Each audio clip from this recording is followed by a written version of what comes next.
সড়ক পথেও পুরোদমে নগরীতে ফিরতে শুরু করেছে নারীর টানে ঢাকা ছেড়ে যাওয়া মানুষ। ভোগান্তি ছাড়া ঈদযাত্রায় স্বস্তি জানিয়েছেন যাত্রীরা। সকাল থেকেই রাজধানীর বিভিন্ন বাস টার্মিনালে ঘরে ফেরা যাত্রীদের ভিড় দেখা গেছে। তবে নেই যাত্রীদের চিরচেনা সেই উপচে পড়া ভিড়।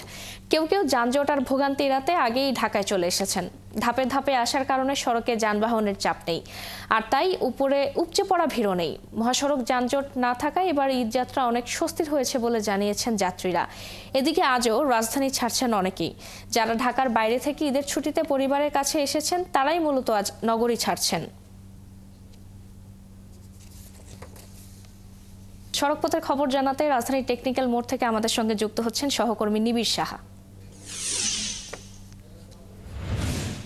নিবিড়, বাস টার্মিনালে ঢাকা ফেরত যাত্রীদের চাপ কেমন দেখছেন এবং তারা কোনো ধরনের অভিযোগ করেছে কি সড়কপথের এই ঈদ যাত্রায় তারা কি কি সমস্যার সম্মুখীন হয়েছে আমাদের জানাবেন।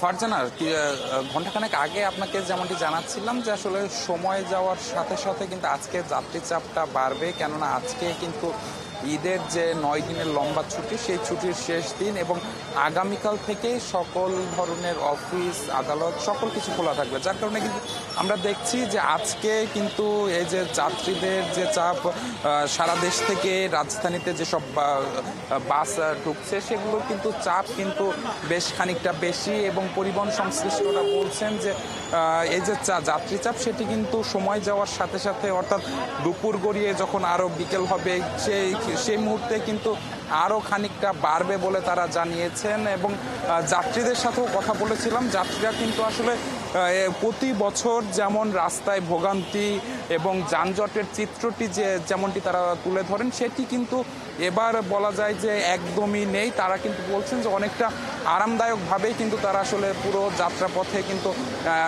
ঢাকায় আসছেন, যে নির্ধারিত সময়ের সাধারণত যতক্ষণ সময় লাগে তার অনেকক্ষণ আগেই কিন্তু তারা ঢাকায় এসে পৌঁছেছেন বলে তারা জানিয়েছেন এবং অভিযোগের কথা বলছিলেন। তো যাত্রীদের যেটি অভিযোগ সেটি হলো গিয়ে ঈদে তারা বাড়ি যাওয়ার আগে যেমন বাড়তি ভাড়া দিয়ে তারা বাড়িতে গেছে, ঠিক একই অভিযোগ কিন্তু তারা এই বাড়ি থেকে ঢাকায় ফেরার পথেও করছেন। কিছুক্ষণ আগে আমি কয়েকজন যাত্রীর সাথে কথা বলছিলাম যারা আসলে নাটোর থেকে ঢাকায় ফিরেছেন এবং তারা কিন্তু বলেছেন যে আসলে তাদের যে নির্ধারিত ভাড়া, সেই নির্ধারিত ভাড়ার থেকে প্রায় 300 থেকে 400 টাকা বেশি, অর্থাৎ প্রায় 800 টাকা ভাড়া দিয়ে কিন্তু তাদের আসলে ঢাকায় আসতে হয়েছে।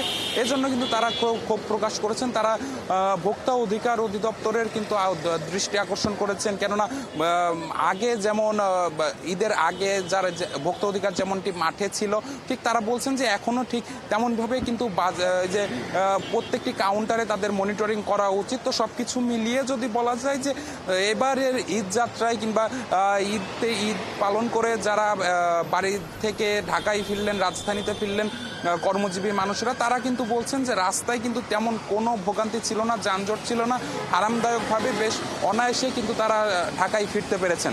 ফারজানা, ধন্যবাদ নিবিড় আমাদের সঙ্গে যুক্ত হওয়ার জন্য। দর্শক, রাজধানীর টেকনিক্যাল মোড় থেকে ঢাকায় ফেরা যাত্রীদের খবর জানাচ্ছিলেন সহকর্মী নিবিড় সাহা।